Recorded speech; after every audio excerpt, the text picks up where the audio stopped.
자, 최근 김용민닷컴에서 가장 인기 있는 상품 중에 하나입니다. 저희가 자주 방송해 드렸었죠. 네네네. 구매 후기를 확인해 보시면요, 바로 아실 수가 있습니다. 칭찬 일색, 재구매 인증이 넘칩니다. 뭐 예를 들어서 제가 몇 개 소개해 드릴게요.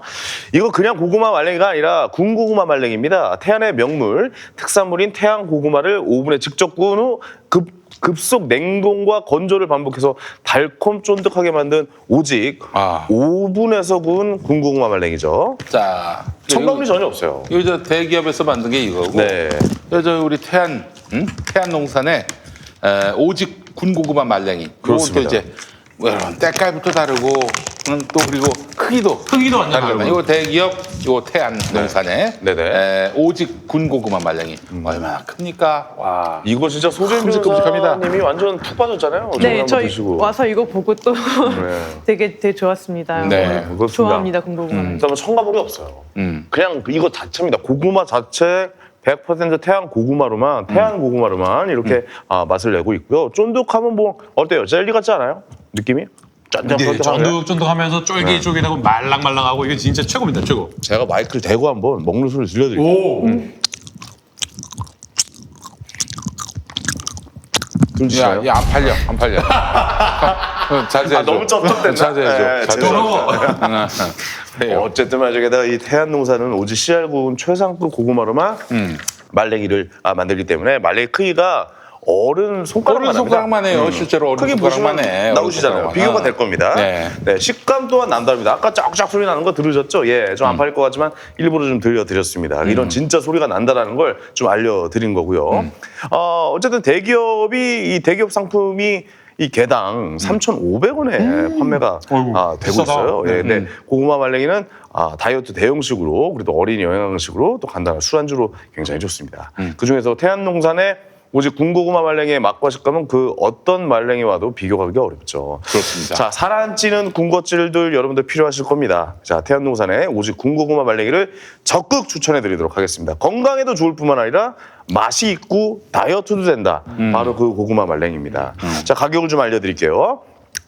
김용민닷컴의 압도적 최저가입니다. 70g 10봉지가 22,000원, 20봉지는 42,000원, 30봉지는 59,000원 특가에 구매하실 수가 있겠습니다. 맛보신 분은 재구매하실 확률이 굉장히 높다는 점. 실제로 이게 빅데이터가 있잖아요. 재구매 확률이 굉장히 높다는 김용민닷컴에서 나오는 그런 빅데이터가 있거든요. 처음부터 대용량으로 저렴하게 구매하시는 걸 강추드립니다. 네, 태안농산 오직 군고구마 말랭이 많은 사랑 부탁드립니다. 아이고, 감사합니다. 저번에 먹은 것보다 더 맛있어진 것 같아요. 맛있어졌어요. 네. 고구마가 제철이 언제죠? 겨울이죠? 겨울인가요? 네. 태안농산에서 많이 팔려가지고 월급을 많이 줬더니 더 맛있어졌어요. 더 맛있어졌어요. 진짜 더 맛있어졌어요. 맛있어요. 소득 주도 성장이라고 하죠. 이것이 바로. 예. 알겠습니다. 아이고, 너무나 좋은 상품을 또 여러분들께 소개해가지고 저희가 보람이 넘칩니다. 네. 그래요. 조국 교수님, 조국 후보자 얘기 더 해보도록 하겠습니다. 네, 저도 이제 말씀을 드릴 게 저는 고려대를 나왔어요. 그러셨어요? 제 후배님이시더라고요. 네. 법대 나오셨나요 혹시? 네, 고려대 법대 나왔는데요. 그러시구나. 일단 한영외고 애들이 어떤 애들인지를 국민들이 아셔야 돼요. 거기에 대한 집중이 없는 게 저는 참 불신조하더라고요. 이게 접근 방법 굉장히 좋습니다. 고등학교가 네. 저는 일반고 나왔습니다. 프린터 안 해도 괜찮아요. 잘 얘기해 주시면 됩니다. 일단은 그 고대 법대에서는 이제 물반 고기반 이런 말이 있잖아요. 물반 외고 애들 반이에요. 물반 외고반. 거의 그러니까 외고 애들이 정말 많아요. 그래요? 그리고 한영외고를 입학해서 3년 동안 다녀서 졸업을 한 애들은 참 저도 이러면 자괴감이 느껴지는데 네네네. 넘사벽이에요. 왜요? 정말 똑똑하고 성실하고 체력도 좋은 애들입니다. 그래가지고 이제 고대 이제 저희는 이제 저는 그러니까 외고 애들 중에서도 한영외고 대원외고 애들은 정말 그 중에서도 탑인 애들인 거예요. 그래서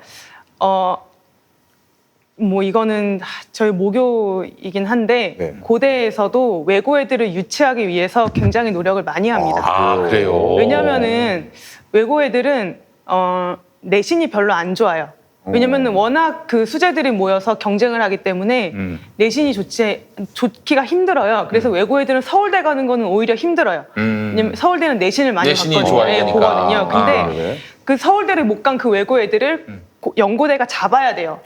당연히 잡아야죠. 학교 차원에서 그 유능한 인재들이 더 유능한 많이. 인재를 유입해야 되는 건 네네. 정말 너무나 당연한 거잖아요. 당연하죠. 예, 예. 제가 이 사건을 조사를 하면서 이제 뭐 뉴스 기사를 보니까 어떤 학부모가 고대를 상대로 손해배상 청구 소송을 제기를 했는데 네. 그 사유가 외고 애들과 일반고 애들을 차별했다 입학할 때. 그래서 아, 이번 사건? 이번 사건 말고 옛날에. 옛날에. 네. 아.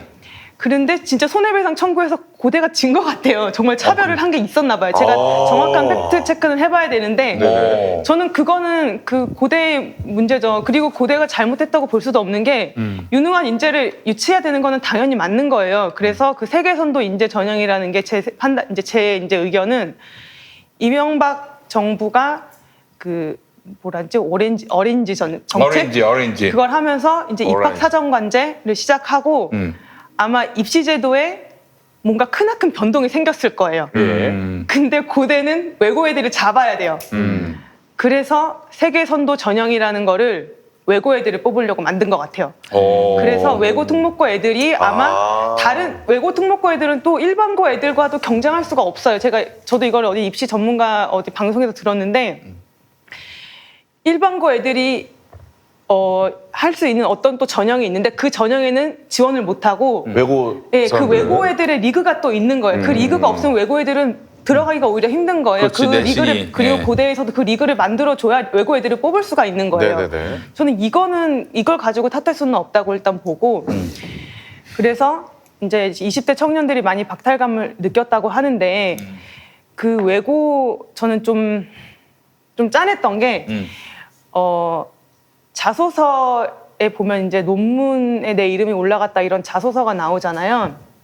근데 그 자소서가 어떻게 밝혀진 건 줄 아세요? 어떻게 밝혀졌습니까?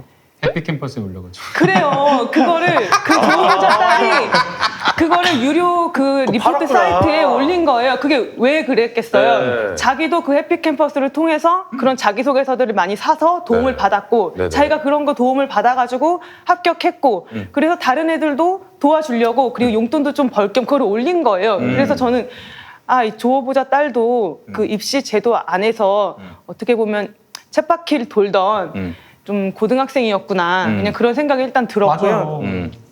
아니, 그러니까 만약에 그 숨길 게 있었다라고 한다면 자기소개서에 자기소개서를 해피캠퍼스나 이런 데다 올리지 않았을 거고요. 그 다음에 이게 면접이 없는 전형이 아니에요. 1단계, 2단계, 1단계 서류 전형이 있고요. 2단계로 넘어가면 면접 30%가 있는 거예요. 그러면 면접에서 자기소개서에 내용이 들어가 있다라고 하면 여러 가지 인턴십이라든가 이런 것들, 인턴십 했다라는 것이 중요한 것이 아니라 면접 과정에서 교수가 뭘 물어보겠어요. 당연히 인턴십에서 학생이 이 인턴십을 했을 때 어떤 것을 배웠느냐라고 하면서 교수가 그런 질문을 할 수밖에 없거든요.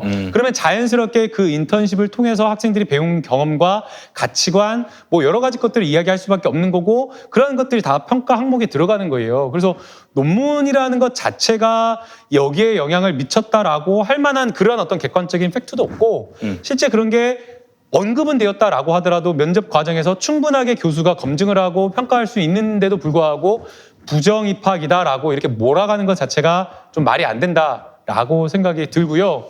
이번에 저는 너무 화나는 게 20대의 박탈감 저는 뭐 이해할 수 있어요. 그러니까 20대의 박탈감은 공정하냐 불공정하냐 논문이냐 이런 걸 떠나서 네. 그냥 이런 소개를 해가지고 뭐 했다라는 것에 대한 박탈감인 것 같아요. 뭐라고요? 소개를 했다는 게 소개. 그러니까 그런 소개조차 인턴십 인턴십 소개조차 소개조차 받을 수가 없다.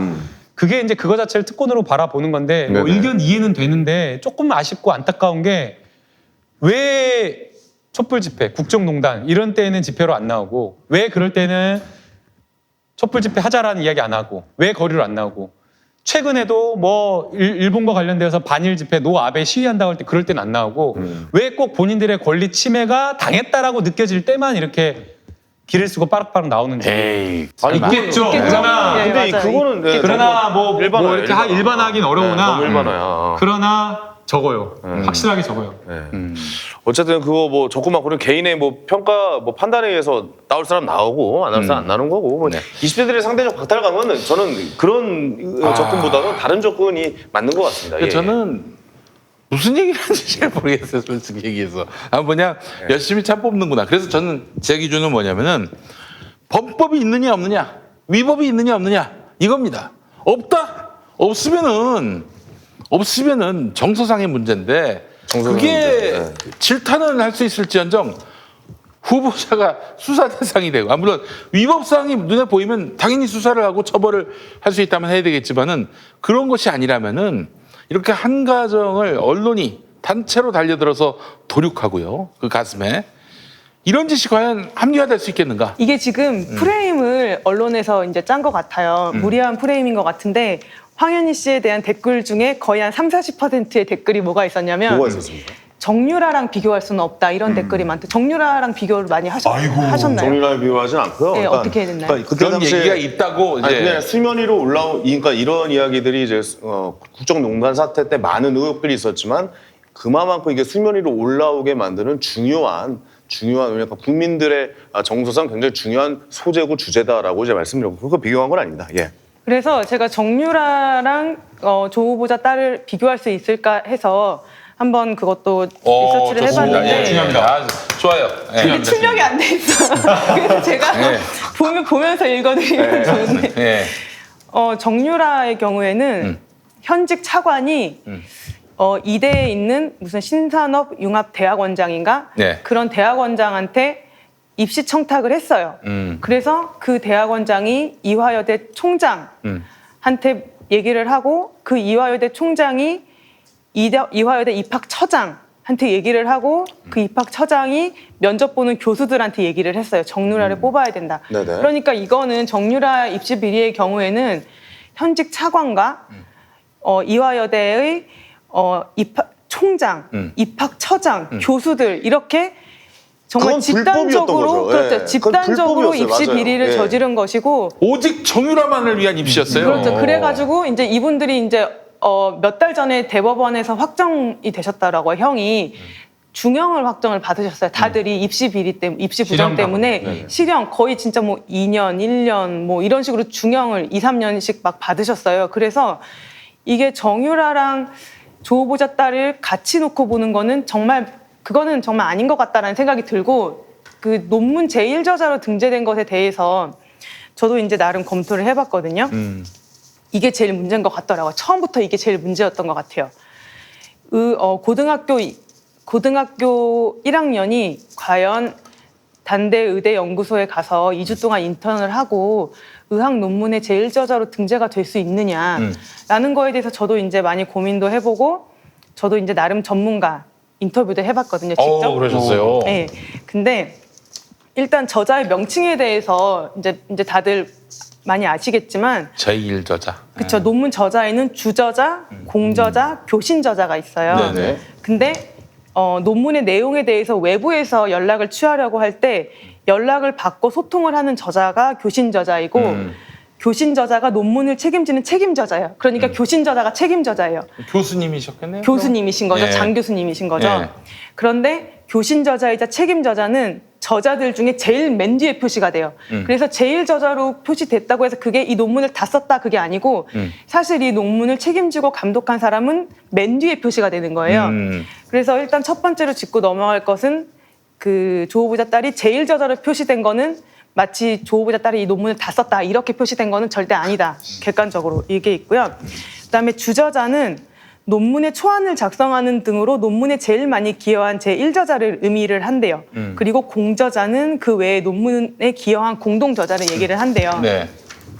그래서 제가 이제 이 논문 관련된 장 교수님과 그 공동저자 인터뷰도 봤거든요. 그리고 이제 결론을 내린 거는 이 논문에서 제1저자는 그 교신저자였던 것 같아요. 장 교수.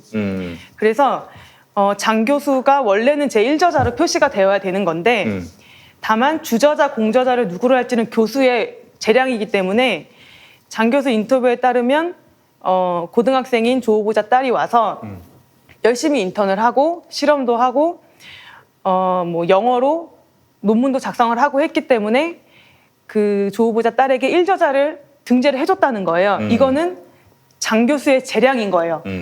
근데 다만 법률적으로도 용인이 됩니까? 법률적으로 용인이 돼요. 그러니까 그걸 저희가 뭐라고 탓할 수 없어요. 아니 장 교수가 자기가 책임지고 자기가 자신이 제1저자인 논문에 조 후보자 딸이 논문에 기여를 많이 했기 때문에 1저자를 올려주는 거에 대해서 누가 뭘 탓하겠어요. 그 댓글 중에 제가 감사하다고 남긴 댓글 중에 저에게 이제 아이디어를 주신 분인데 만약에 진짜 그 논문에 제1저자가 존재를 했다면 그 제1저자가 조 후보자 딸이 제1저자가 되는 걸 보고 가만히 있었을까요? 말이 안 되죠. 그러니까 공저자들의 얘기를 보니까 그 공저자들은 논문에 부분적으로 기여를 한 저자들이었던 거예요. 그래서 제가 이제 인터뷰한 전문가도 이런 연구 윤리나 아니면 그 이공계 교수님이셨어요. 근데 이 논문이 연구 윤리에 위배될 소지는 있다라고 말씀을 하셨지만 그거는 장 교수의 재량인 것인 거예요. 어찌됐든. 그래서 만약에 조 후보자가 장 교수에게 제1저자 등재를 요청했다면 문제가 될 수도 있는데 이것이야말로 저희가 청문회에서 들어봐야 될 내용인 것 같고요. 그 중요한 거는 이 논문을 입시할 때 제출을 했는지 그리고 제1저자로 표시된 것이 합격에 영향을 미쳤는지 이게 중요한 것이거든요. 아니 근데 지금 말씀하시면은 지금 말씀하신 걸 보면은 제1저자로 결정하는 것은 그 장 교수, 그렇죠. 교신 저자, 네. 하여튼 그 논문을 가능케 했던 그 교수님이신데 그 교수님이 재량껏 그 조 후보자의 딸을 제1저자로 한 것이 법률적으로 문제가 안 된다면 이걸 고려대에 입시용으로 제출해도 문제가 안 되는 거 아니에요? 일단 제출을 했는지 안 했는지는 안 제출 안 나왔죠. 했다라는 것이 후보자의 입장입니다. 네, 현재는. 그리고 5년이 지나서 지금 자료도 남아있지 않아서 이거는 확인이 안 되는 거예요. 제출을 안 했다고 하니까 뭐 믿어야죠. 그러면 어쩌겠어요. 근데 일단은 그 논문 자체를 허위 자료로 볼 수는 없는 거예요. 맞죠? 왜냐면은 책임 저자인 장 교수님이 조 후보자의 딸을 기여를 인정을 해서 제1저자로 등재해 준 거는 장 교수의 재량이니까요. 그래서 이제 논문에 제1저자로 표시된 것이 합격에 영향을 미쳤는지 여부가 이제 문제인 것 같은데 일단 아까 김남국 변호사님께서 말씀해 주신 것처럼 조 후보자 딸은 논문으로 대학을 간 게 아니에요. 어떻게 보면 그 논문은 그 당시 전형에서 아마 쏟아져 들어왔을 것 같아요. 그런 방식으로 작성된 논문들이요.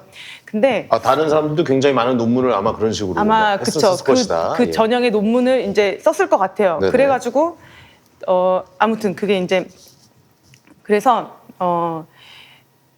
학생부에는 아까 말씀하신 대로 뭐 유전자 구조와 뭐 단대 의대에서 유전자 구조와 복제 과정에 대한 이론 강의 습득 등 학습을 했다는 그런 내용이 들어가 있고 자기소개서는 인턴십 성과로 내 이름이 논문에 오르게 되었다.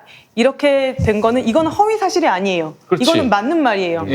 그리고 논문에 제1저자로 표시되었다는 내용이 기재되지도 않았어요. 그리고 이제 저도 2010년도 고려대 세계선도 이제 입시 요강을 봤는데 1단계는 영어 성적과 학생부를 평가하고 2단계는 면접 평가를 하는데 지원자 1명을 2명 이상의 면접위원이 심층 면접을 했대요. 그래서 만약에 논문에 제1저자로 등재된 것이 평가 대상이었다면 분명 면접위원들은 제1저자로 등재된 것에 대해서 물어봤을 거예요. 어떻게 너가 한영이고 1학년 때 의학 논문에 제1저자로 등재될 수 있었니? 안 물어보면 그게 이상한 거죠. 그리고 만약에 물어봤다면 조 후보자 딸이 객관적으로 제1저자는 아니었다고 이제 판단했을 것 같아요. 그러니까 제가 지금 말씀드리는 쟁점은 뭐냐면 주저자인지 공저자인지 여부는 당시 입시제도 하에서는 심사 대상이 아니었다는 거예요. 아니었다. 그냥 자기가 교회 활동을 통해서 참여한 논문을 자소서나 이런 데 쓰면 되는 거였던 것 같고요. 그리고 면접위원들도 이제 그러니까 제가 말씀드렸듯이 조 후보자 딸이 지원한 입시 전형에는 그런 비슷한 논문들이 아마 쏟아져 들어왔을 거예요. 그래서 이제 어느 모로 보나 조 후보자 딸이 논문에 1저자로 등재된 그 자체는 입학에 영향을 미치지 않았고 그 조 후보자 딸이 자신이 참여한 논문을 학생부나 자소서에 기재한 것은 허위가 아니다. 라는 점을 일단 말씀을 드리고 싶어요. 그러면 뭐 법률적으로 문제될 게 없네. 문제될 게 없죠. 그러니까 저는 이제 그렇게 생각해요. 일단은 이 고려대학교 세계선도 인재 전형이 어학특기자 전형이었기 때문에 1단계 전형이 영어가 40%였어요. 60%가 학생부고. 그러니까 이미 이 선발 전형 자체가 뽑으려고 하는 특정 대상이 있었던 거예요. 외고 출신의 특목고 출신의 어학을 잘하는 그 어학 특기자를 뽑겠다라는 그 목적이 분명한 전형이었기 때문에 논문을 제출할 필요가 없었다. 라고 이야기를 하고 있고 실제 논문이 중요한 평가 요소가 아니었다라고 이야기를 하고 있기 때문에 이것을 가지고 막 이야기하는 것이 중요하지 않다라고 저는 보고요. 또 이 학생들도 이 학생부에 여러 가지 기록을 남기기 위해서 뭐 논문에 뭐 3저자, 제3저자로 들어가냐, 제1저자 이거 신경 쓴 것이 아니라 대학에서 어떠한 인턴십 과정, 이 프로그램에 참여했다라는 그것을 남기려고 했던 것이었기 때문에 실제 그것에 참여했다라고 하면 사실은 문제될 게 없는 건데 지금 여기에 대해서 계속해서 이 프레임을 좀 짜가지고 문제 삼는 것 자체가 저는 그게 의혹을 완전히 만드는 거라고 봐요. 그러니까 이제 저는 억지로. 뭐 문과적 접근을 하자면은 입시도 하나도 모르고 이 오로지 이게 그 미디어 그리고 또 정치적 그 공작적 차원에서 보자면은 딸을 괴롭힘으로써 조국 후보자를 흔들려고 하는 그런 흐름이 읽혀요. 나는 이 노무현 대통령이 따님 수사할 때 네. 정말 크게 흔들리셨다고 얘기를 들었어요. 제가. 네, 그거는 어느 아버지나 마찬가지일 것 같아요. 그럼요. 예? 네, 좋잖아요. 자신인데요. 네. 솔직히 얘기해서 저도 딸이 있지만은 딸이 어디 학교 가가지고 친구들하고 막 이렇게 좀 다툼이 있었던 적이 있었어요. 아, 하루 종일 얼마나 마음이 불편하고 이 딸에 대한 애처로운 마음이 드는지. 속상하죠. 네. 아니 뭐 애들끼리 싸울 수도 있고 뭐 말다툼할 수도 있는 거 아니에요. 그런데 이게 나로 인해서 이 아비로 인해서 아비가 뭐 예를 들어 법무부 장관을 하려고 하는데 그 일로 인해서 10년 전 일까지 털리면서 이름이 털리고 그리고 뭐 심지어는 딸이 부당한 특혜를 받은 것이냐 앞으로 구말리 같은 인생이 펼쳐질 텐데 이런 거는 못 견뎌요. 그러니까요. 못 견뎌서 네. 조국을 낙마시키려고 하는 그런 의도가 너무나 빤히 보이기 때문에 저는 이 사안과 관련해서 이거는 아주 지독하게 악독한 프레임이 가동 중이다라고 볼 수밖에 없는 겁니다. 아니 그러면서 지금 인사청문회 오늘 나오는 이야기가 자유한국당에서 뭐 87명의 증인을 신청했다. 야 이 사람 다 이틀 동안 87명 어떻게 증인 신청해? 말도 안 되는 소리 하고 있어요. 한 사람당 30명씩 해도 40시간이 넘어가요. 무슨 기가 막힌 소리를 해야지. 아니 그리고 조국 교수님 딸, 부인, 어머니, 그 다음에 남동생, 그 다음에 이혼한 전처, 남동생의 전처 이렇게 5명을 가족을 다 부르겠다는 거예요. 너무 화가 나잖아요. 아니 헌법 유린하고 그렇게 많은 범죄를 저질린 최순실 씨 그때도 최순실 언니도 안 불렀어. 그리고 정유라도 안 불렀고. 근데 세상에 이렇게 가족들 부르는 게 말이 돼요? 그리고 정유라 아까 얘기 나왔는데 정유라는 정유라를 위한 입시였고요. 조국 후보자의 그 딸 고려대 입시는요. 200명 모집하는데 200명 중 1명이었어요. 800명이 지원을 했는데 그중에 200명이 된 거야. 그러면 씨발 이게 정유라하고 그게 매치를 시킬 수가 있나? 말도 안 되죠. 사안이 지금 다른데. 이거 정말 강한 합리적인 의심인데요. 예. 200명 다 열어보면 그 당시에 입학했던 친구들 대부분 다 그렇게 했을 거예요. 인턴십하고 어디 가서 뭐하고 그게 입시 전형이 그렇기 때문에 수험생으로서는 절박하게 하니까 어떻게든 뭐 하는 거죠. 근데 그걸 가지고 막 뭐가 있다라고 하는 식으로 하면 안 되죠. 그리고 이제 고려대가 입학 취소 여부를 검토하고 있다고 하고 고려대가 입학 취소를 하면 부산대 의전원도 입학 취소를 검토하겠다 이런 뉴스 기사도 있더라고요. 부산대는 이제 그렇게 해야죠, 학위가 그거는. 네. 학사 학위가 만약에 없어버리면 하면은, 네. 자격 요건이 충족이 안 돼버리니까 어쩔 수 그건 없는데. 원칙론적인 얘기인데 그렇다면은 지금 고려대 그 얘기는 모든 가능성을 열어두고 얘기하는 거 아니에요. 뭐 단국대에서 활동한 거 그거는 인턴도 뻥이었는데 들어가지고, 예. 뻥이었다면 당연히 그 입시 과정에서 그 뻥을 해가지고 뻥을 쳐가지고 그렇게 입시를 봐서 이제 했다면은 과거 판례를 좀 보면요. 예. 최근에 뭐 판례나 입시 부정과 관련되어서 입학이 취소된 사례가 좀 있더라고요. 예. 2015년도에 이제 전북대학교 교수의 이제 아들 둘이 허위로 이제 논문에 끼워넣기 해가지고 된 부분이 있었는데 그거는 명백하게 논문에 참여하지도 않고 허위로 한 사실이 인정이 돼가지고 입학이 취소가 되었고요. 그 다음에 이제 이번 주에 이제 결정이 난 서울대학교 치전원 그 성균관 대학교의 어머니가 교수였는데 그 어머니가 연구실에 있는 공대 교수였나 봐요. 연구실에 있는 대학원생들을 동원해가지고 고등학교의 그 본인 자녀의 이 논문을 가라로 만든 거예요. 완전 가라로. 이거는 명백하게 완전히 허위였다라는 것이 인정이 됐고 또 고의로 해가지고 했다라는 것이 인정이 되어가지고 이것은 입학이 취소가 결정이 됐는데 그 사안과 이 사안은 좀 다른 거죠.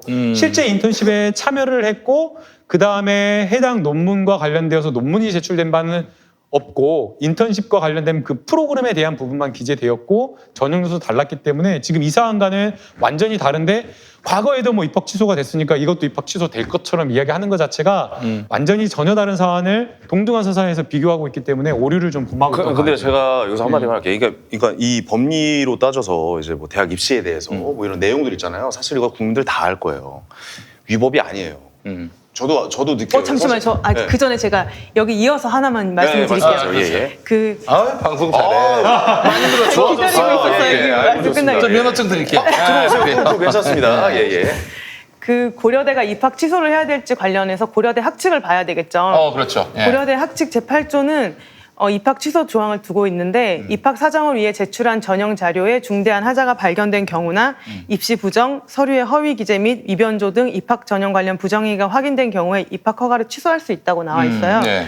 근데 일단 짚어볼 것은 조 후보자 딸이 제출한 자기소개서 학생부가 허위 자료 또는 위변조된 자료라고 볼 수 없고 중대한 하자가 있다고 볼 수도 없어요. 이건 제가 그렇습니다. 앞에서 말씀드렸어요. 예. 만약에 중대한 하자라고 보려면 고려대는 조 후보자의 딸과 같은 전형으로 입학한 학생들을 전수조사해야 돼요. 그렇지. 그리고 당시 학생들이 어떤 논문을 제출했는지 실제로 그 논문 작성에 기여했는지 일이 그 커지는구나. 논문에 주저자로 기재됐는지 공저자로 기재됐는지 전부 확인해서 검토를 해야 돼요. 200명은 합격자고요. 뭐 지원한 사람 800명 다 조사해야 되는 거 아니에요? 다 조사해야죠, 당연히. 800명을. 그리고 왜냐면은 그 전형에는 논문 가지고 심사하는 게 아니라 여러 가지 또 고려 요소들이 있었으니까요. 예. 그리고 만일 조 후보자 딸이 논문 작성에 아무것도 기여하지 않았다면 허위 자료나 중대한 하자라고 볼 수 있겠지만 네. 실제로 조 후보자 딸은 2주간 열심히 인턴 생활을 하고 논문 작성에도 기여를 하고 또 자기소개서나 학생부에는 그 사실만 기재를 했어요. 그리고 제1저자로 등재된 것이 입학에 영향을 끼쳤다고 볼 수 없기 때문에 이걸 가지고 허위 자료나 중대한 하자라고 볼 수 없어서 저는 입학 취소는 좀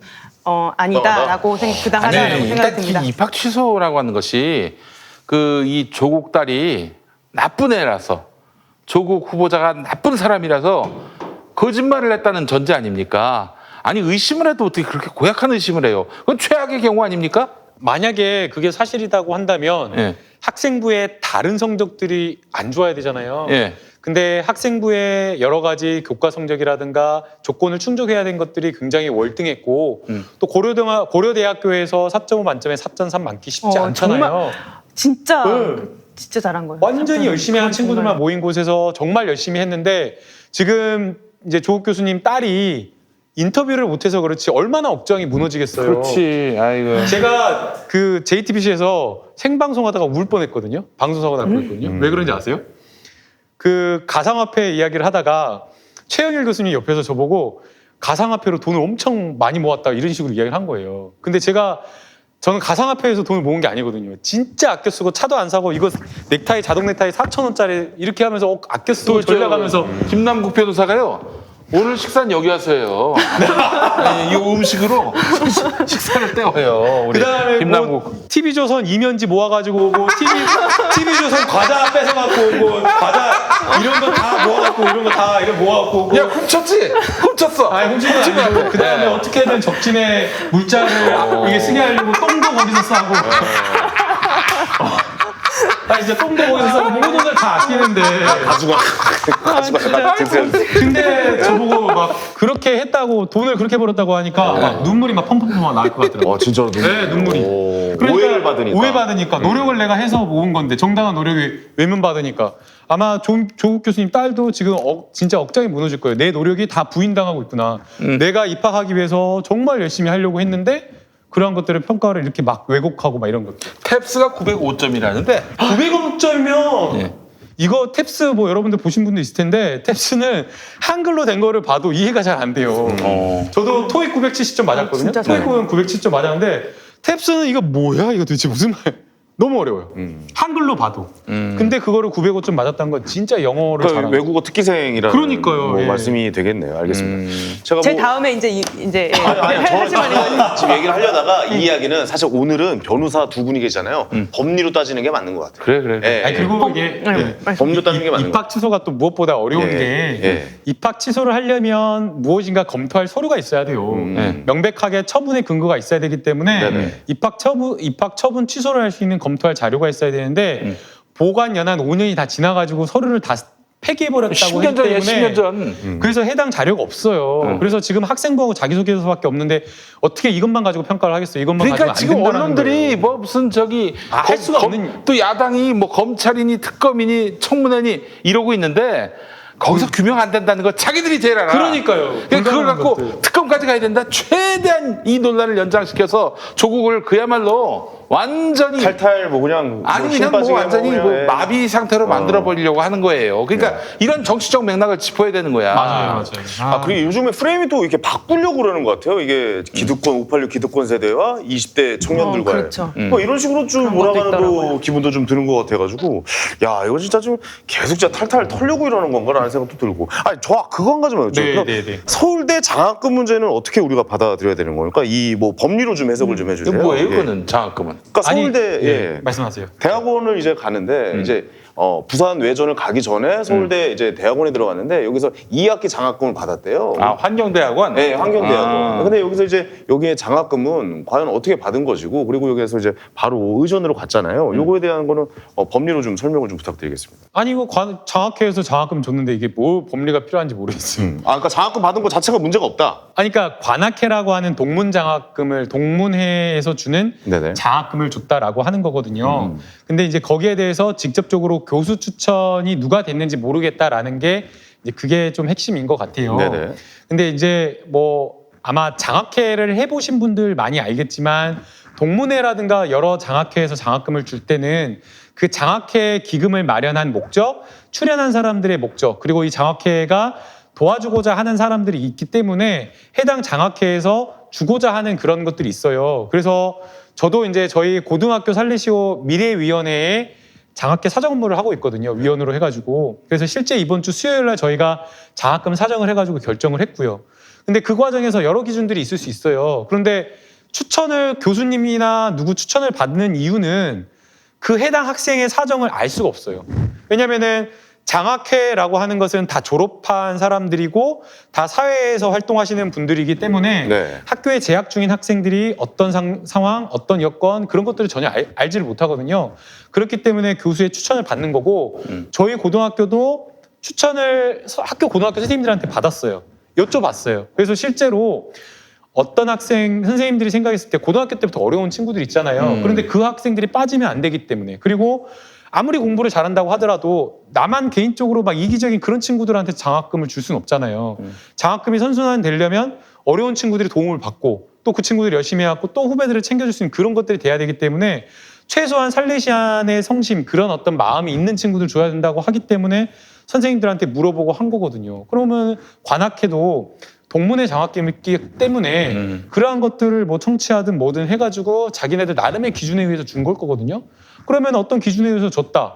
그리고 또 역시나 마찬가지로 소천 장학회도 마찬가지고. 그럼 그 기준에 의해서 줬으면 그걸 문제 삼을 게 없는데 돈 많은 사람은 장학금을 받으면 안 되는 것처럼 성적 나쁜 사람은 장학금 받으면 안 되는 것처럼 프레임을 딱 그렇게 짜버려가지고 왜 재산이 50억이나 있는 사람이 장학금 받냐 이런 식인 거예요. 아니, 근데 그 뒤에 이제 하는 말은 그 장학금을 50억 있는 사람이 받음으로써 서울에 있는 다른 정말 힘든 자들 장학금은 못 줬을 것이다라는 프레임이 얽히면서 왜 조 후보자한테 그렇게 물어 가는 그거를. 사람들이 있잖아요. 아니 그 황현희 씨, 네. 그건 조 후보자한테 물을 게 아니라 그 장학회한테 물어봐야 돼요. 그러니까 그거에 대해서 묻고 싶은 거예요. 아니, 그러니까 그 말씀을 하시고 싶은 것 같아요. 그래서 제가 답답하다는 거 제가 쉽게 이해시켜 드릴게요. 네.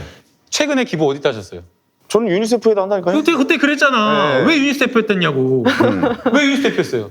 아니 뭐 매달 빠져나가요 알아서. 아니 그러니까 왜 거기다가 했냐고. 더 어려운 재단이 있는데. 뭐 제안하니까 뭐. 아니 이 사람 당신 때문에 더 어려운 재단들이 그 기금을 못 받은 거 아니야. 평안나무에다 하란 말이야. 평안나무에다 해야지 왜 거기다 했냐고요. 평화나무에다도 하고 있어요. 이 양반아. 평화나무에다도 하고 있어. 아니 그러면 그러니까 하고 다 있네. 줘, 다 몰아줘. 그래. 개꿈나무 거기도 하고 있어. 거기도 다 하고 있어 내가 그러면 지금. 개나라 꿈나라 했다 왜 안 해? 개나라 꿈나라 거기는 개 키우는데 얼마나 힘든다는데. 꿈나라 개나라 하겠습니다. 꿈나라 개나라 왜 거기다 안 했어요? 거기 아니, 얼마나 그러니까 어려운데. 뭐 이렇게 뭐 언쟁을 하고자 하는 게 아니라 네. 그런 사람의 그러니까 우리가 그 감수성이 그러니까 20대들이 약간 사실 그런 거에 좀 뭐 내가 봤을 때 법으로는 모르겠어 사실 이 법률 뭐 이게 뭐가 잘못된 아니, 게 그러니까. 없어 내가 봐도. 그러니까 이게 근데 그들 감정이 상했대잖아. 그럼 그런 아니, 그러니까. 얘기도 좀 해줘야 될 거 아니야. 이게 교훈의 그래서 장학금이어가지고. 아니 그들의 생각을 얘기를 해준 거지 뭐가 잘못됐다 이런 얘기 지들이 아니에요. 더 잘 알아. 지들이 더 잘하는데. 왜 이렇게 싫어요 걔네들을 또. 아니 그러니까 제가 화나 죽겠어요. 거기 그러니까 그러니까 그 네. 그건 장학회한테 물어보란 맞아. 얘기야. 왜 조국 후보자한테 물어. 아니 준다는데 그럼 거부하나? 우리 아버지 재산이 많으니까 우린 난 못 받아요. 이래야 되나? 교내장학금이나 국가장학금 절대 그래서 안 된다고 생각을 해요. 교내장학금이나 국가장학금은 철저하게 정말 그렇죠. 가계곤란, 맞아요. 어려운 학생들한테 지원하는 게 맞고 아, 요새 진짜. 그러나 이 교내장학금이나 교내장학금이 아니라 국가장학금 이런 것이 아니라 각각의 장학회마다 설립 목적을 가지고 특성이 다 장학금을 주면 그 기준에 따라 주는 거예요. 형이 유니세프 주고 싶어서 준 것처럼 내가 출연한 목적에 따라 주고 싶은 사람 주는 거예요. 아니야, 주고 싶지 않아. 그냥 특정에서 빠져나갔다. 야, 그 부자교회 여의도 순복음교회에다 왜 헌금하니? 그럼 헌금할 이유가 없지. 아니. 개나라 꿈나라 좀 해줘요. 야, 난 장학금이다 개나라뿐만 아니라 좀 몰랐네. 뭔 단체야, 자, 개나라. 소 변호사님. 네. 야, 나 처음 알았네. 개나라뿐만 그런 재단 제가 만들 거예요. 개나라 알았어, 꿈나라. 알아서 그쪽으로 장학금 제가 주시고. 그건 만들 거예요. 알겠습니다. 예, 예, 그래서 이제 저는 일단은 이제 정리해야 될 시간인 것 같기도 벌써? 하고 아닌가요? 안 돼, 너무 그, 많아. 뭐 정리할 편하게 시간 됐어요, 말씀하시면 이제. 네, 돼요. 그래가지고 편하게 제가 말씀하시죠. 이제 일단 변론을 준비를 하면서 조 후보자 딸에게는 힘내라고 말을 해주고 싶고요. 그 다음에 조 후보자 딸로 인해서 이제 마음이 많이 상했다고 하는 그 20, 30대 청년들에게는 이렇게 말을 해주고 싶어요. 조 후보자 딸이 그래 뭐 부모 잘 만나가지고 외고 가고 의전원 가서 이제 성공한 것처럼 보였지만 어땠어요? 1학년 때 유급 당하고 자기 적성이 맞는지 심각하게 고민을 했다잖아요. 그러니까 어떻게 보면 조 후보자 딸도 자기 진로에 대해서 진지하게 고민할 시간도 없이 그냥 명문대 뭐 의전원을 목표로 그냥 아둥바둥 달려온 그냥 부모 잘 맞아요. 만난 여학생인 거예요. 그래서 그렇게 적개심을 가질 필요는 없을 것 같고 조 후보자에게는 정말 이건 제 말이 아니라 이 영상에 대한 댓글에서 이제 조 후보자를 지지했던 그리고 지금도 지지하는 그 많은 그 청취자분들이 달아주신 댓글을 제가 종합해서 이제 말씀을 드리고 싶은 거는 여쭤보고 싶은 거는 네. 청문회에서 대답을 듣고 싶은 것은 조 후보자가 예전에 특목고 의전원 가는 그런 어떤 그 뭐라 그래야 되지? 부모 잘 만난 애들이 갈 수 있는 그런 코스를 통해서 부가 대물림되고 뭐 지위가 대물림되는 거에 대해서 많이 비판을 하셨었어요. 근데 이제 국민들이 마음이 상한 거는 본인은 그렇게 얘기를 했으면서 자기 딸이 자기가 비판했던 그 코스를 그대로 밟고 있었네? 아, 이거는 언행일치가 안 되는 거 아닌가? 그럼 과연 법무부 장관이 돼서도 검찰 개혁을 하겠다고 했지만 그 언행일치가 안 될 수도 있는 거 아닌가? 이런 걱정이 있으신 것 같아요. 일단 저는 그래서 거기에 대해서 그냥 들어보고 싶어요. 이렇게 본인이 그렇게 얘기를 했던 것과 다른 길을 딸이 간다고 했을 때 어떤 생각이셨는지 궁금하고 그거를 듣고 싶고요. 저도 이렇게 생각해요. 아니 딸도 이제 독립적인 인격체잖아요. 아무리 아빠가 특목고 의전원 비판해도 딸이 특목고 의전원 가고 싶으면은 그 딸의 의견도 독립적인 의견인 거죠. 만약에 아빠 나 특목고 가고 싶어요 라고 했을 때 조 후보자가 안 돼, 너 특목고 가지만 아빠가 특목고 비판하고 있어, 그리고 안 보내고 못 가게 했으면 저는 오히려 그게 더 오히려 그쵸, 안 되죠. 안 좋은, 저는 그건 독재적 가정에서 저는 그럴 것 같습니다. 어떠세요? 아빠 저 뭐 의전원 가고 싶어요. 아유 가야지. 네 돈으로 가. 네 돈으로. 아니 아빠가 돈이 있는데 안 주고 그럼 가지 말란 소리죠. 아니 우리 아버지는요. 저 대학원 간다고 그러니까 가야지. 네 돈으로. 대학원부터 제가 다녔어요. 네. 그래서 그러니까 저는 우리 사회가 좀 이성을 회복했으면 좋겠는데, 네. 그러니까 뭔가 조 후보가 부당한 영향력을 행사했다면은 그거 가지고 비판했으면 좋겠어요. 지금 사실은 이 비판의 기저들이 대개는 아니 조국 당신 말이야 평소에 얘기했던 거하고 왜 이렇게 달라 이러는데 아니 자기 딸 자식이 무엇을 하건 간에 그 왜 그걸 뭐 외고 간 거는 뭐 그렇다 치더라도 성인이 된 이후의 삶에 대해서 왜 그렇게들 문제를 삼고 있는 건지 난 이해를 할 수가 없어요. 이해할 수 없어요. 그러니까 아니 이거는 좀 선을 그어줘야지 그렇지 않아요? 너무 조금 답답하고 화나고요. 아니 자유한국당의 네. 그 저 누구야 정치인이 그 자녀가 대학 들어가서 의전원 가고 뭐 어디 대학원 가고 그거 갖고 시비 겁니까 누가? 그러니까요. 아무도 시비를 안 걸어요. 근데 조국은 왜 자식을 뭐 그렇게 보냈고 이거 뭐 뚜렷한 근거나 뚜렷한 문제점도 없이 계속 쫓아다니면서 당신은 왜 성인이 아니냐, 왜 예수님에 범접하지 못하냐, 왜 부처님에 범접하지 못하냐, 이게 말이 되냐 이거야. 그러니까 성인군자를 뽑는 것도 아닌데. 아니 이런 말도 안 되는 그런 주장들에 대해서 왜 무비판적으로 나가냐 이거예요. 그러니까 이제 불평등에 대한 국민들의 분노는 이해를 해요. 그리고 다소간의 국민 정서상 받아들이기 힘든 그런 점도 있어요. 근데 지금 이 상황이 너무 아이러니하고 웃긴 것은 이런 불평등을 만들었고 그 기득권을 옹호하는 세력이 자유한국당이잖아요. 그렇게 이용해 왔고, 그런데 그런 놈들이라 하면 안 되는데 그런 세력이 거꾸로 이 마치 세상의 정의를 행사해 왔던 것처럼 조국 교수님을 막 뭐라고 몰아붙이는 이 상황이 너무나 모순적이고 아이러니하고 20대들의 어떤 여러 가지 분노나 이런 것들을 이해는 하는데 세상에 너무나 부조리 백남기 농민 공권력에 쓰러져가지고 그렇게 병상에 오랫동안 누워있을 때 거리로 나오자는 이야기 안 했고, 그러한 어떤 사회적 공부는 해야 될 문제에는 꾹 닫고 그냥 공부만 했던 20대 청년들이 이런 어떤 입시 부정과 관련되어서 이야기 나오지도 않았는데 그냥 이것만으로, 의혹만으로, 프레임만으로 난리치면서 촛불을 든다라는 거, 저는 20대 이분들을 비판하자라고 하는 건 아니고 20대가 더 뜨겁게 분노해야 될 우리 사회의 정의와 관련된 여러 가지 문제가 있는데 그런 부분에 더 천착해서 사회를 정말 공정하게 바르게 바꾸기 위해서 노력해 줬으면 좋겠어요. 저도 마지막으로 이제 영상을 보고 계시는 분들께 드리고 싶은 말은 조 후보자가 언행일치가 혹시 안 된 부분이 있다고 하더라도 세상에서 언행일치 하면서 100% 하면서 사는 사람이 누가 있을까요? 주변에 언행일치 100% 하면서 살고 계시는 분 있으세요? 김용민입니다. 욕을 하면서 살기 때문에 언행일치의 삶을 살고 있습니다. 저는 그런데 이제 저는 뭐 거의 있을 수 없는 일이라고 생각을 하고요. 그런데 그 언행일치가 뭐 되지 않은 부분이 있다고 하더라도 그거를 빼고 생각해 봤을 때 이것만 가지고 조국 후보자를 이렇게 내치긴 좀 아깝지 않은가.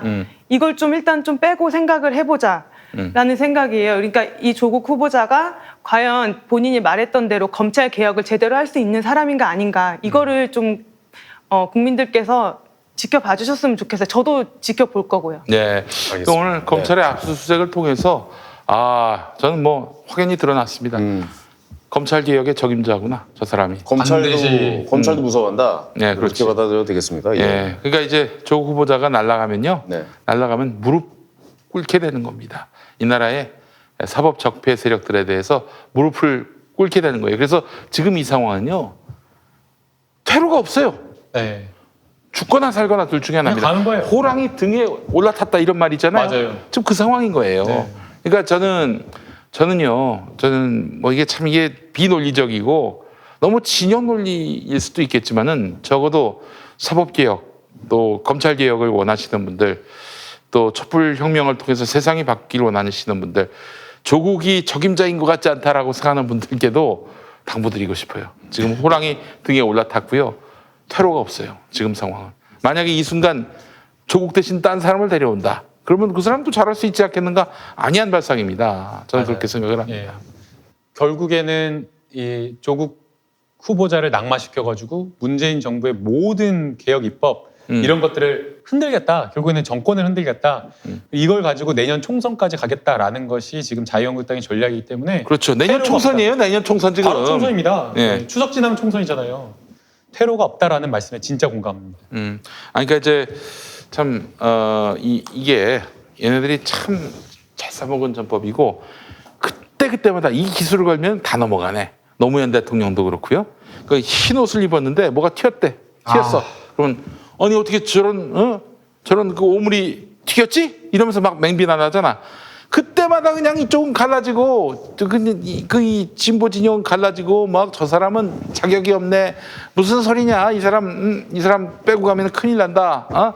뭐 이런 얘기가 막 노무현 대통령 때도 있었고 이재명 지사 때도 네. 있었고 손혜원 의원 때도 있었고 조국 후보자한테도 있었고 그때마다 이런 기술을 걸면 저쪽에서 그때 다 넘어가요 그냥 무조건. 우리가 분열해버리니까. 예. 그러니까 참 안타까운 일이고 이거 해봐야 소용없다 이런 시그널을 주지 않을 수 없는 그래서 아주 전략적인 선택을 해야 될 시점에 서 있다라고 저는 생각을 합니다. 흔들리지 않아야 하고요. 우리가 굳게 믿어야 됩니다. 우리가 지켜야 되고 이번에는 반드시 지켜야 됩니다. 근데 진짜로. 물론 이제 조국 후보자가 정말 몹쓸 사람이고 도저히 안 되겠다라고 판단되는 그런 뭔가 정황이 나온다면 그때 가서 또 얘기하자고. 근데 그렇죠. 지금 그런 상황이 아니잖아. 그러니까요. 맞아요. 그거죠. 알겠습니다. 청문회들 어떻게 보시는지 마지막으로 한마디씩 짧게 청문회 듣고 전망. 예, 네. 청문회 전망만 짧게 듣고 시간 마무리해보죠. 어떻게 보세요, 김남국 변호사님? 청문회 2일, 3일, 양일간 이렇게 걸쳐서 한다라고 네, 9월 하는데요. 2일, 3일이죠. 예. 저는 오히려 조국 교수님이 3일 하자. 난 3일해도 괜찮다. 문제 없다라고 이렇게 해주셨으면 오히려 좋겠어요. 길게. 오히려 3일 난 당당하다. 한번 붙어보자. 라는 이런 취지로 하셨으면 좋겠고요. 네. 또 이 청문회 과정에서 이 청문위원들과 공방이 이렇게 되는 그런 과정에서 지금 여러 가지 나오는 이런 문제들이 사실은 어떻게 보면 막 가짜 뉴스라든가 아니면 의혹이 막 부풀려진다거나 전혀 연결고리가 없는데 그런 어떤 막 무리한 추론 이런 것들이 저는 가려질 것으로 보이고요. 이제 확연하게 드러날 것이다. 네, 그리고 네네. 또 청문회 하면 의혹만 청문회 할 수 있는 건 아니거든요. 그렇죠. 결국에는 후보자가 가지고 있는 여러 가지 전문성도 함께 자연스럽게 드러날 수밖에 없고 그래서 제가 기대하는 것은 작년에 운영위원회 출석해가지고 조국 민정수석이 완전히 KO패 시켰던 자유한국당을 완전히 KO패 시켰던 작년 12월 그 네. 운영위원회를 저는 기대하고 있습니다. 알겠습니다. 저는 사실 청문회 열리면요 자유한국당 이틀이 3일에도 그럼요. 걔네들은 물론 이제 자유한국당이 남모르는 한 칼을 갖고 있다 이런 가정도 해볼 수 칼 있겠지만 있으면 지금 던졌지 않았을까요? 지금 거기까지 갖고 가 있을까요? 내가 봤을 때는 네. 이 칼을 갈고 뽑는다 있나? 한들 뽑는다 한들 써먹지 못한다고 봅니다. 예. 뽑았는데 당근이야. 뭐 약간 이런 수도 있잖아. 칼 집에 있는데 뭐 그럴 수도 있어. 뽑았는데 해양농산 아니, 야, 잘한다. 뭐가 잘해? 좋았어. 자, 소 자, 소 변호사님. 변호사님. 예, 저는 그 조 후보자가 청문회에 나와서 국민들이 그동안 이제 의혹을 가졌던 부분에 대해서 잘 해명해 주셨으면 좋겠습니다. 네. 알겠습니다. 의혹이나 이런 거에 대해서 잘 말씀하시고 다 해소됐으면 좋겠다. 예, 국민들 앞에 이제 이런 의혹들이 이제 밝혀질 일이 얼마 남지 않았다고 네. 봐도 되겠네요, 김남국 변호사님. 네. 그러시죠? 예, 알겠습니다. 청문회에서 정말 솔직하게 답변을 좀 들어보고 싶어하는 많은 국민들에게 좀 속 시원한 말씀을 해주셨으면 좋겠습니다. 네, 네. 알겠습니다. 자, 알겠습니다. 자, 오늘 피아 지방 부분은 여기서 마치도록 하겠습니다. 감사합니다. 감사합니다. 감사합니다. 고맙습니다. 감사합니다. 고맙습니다.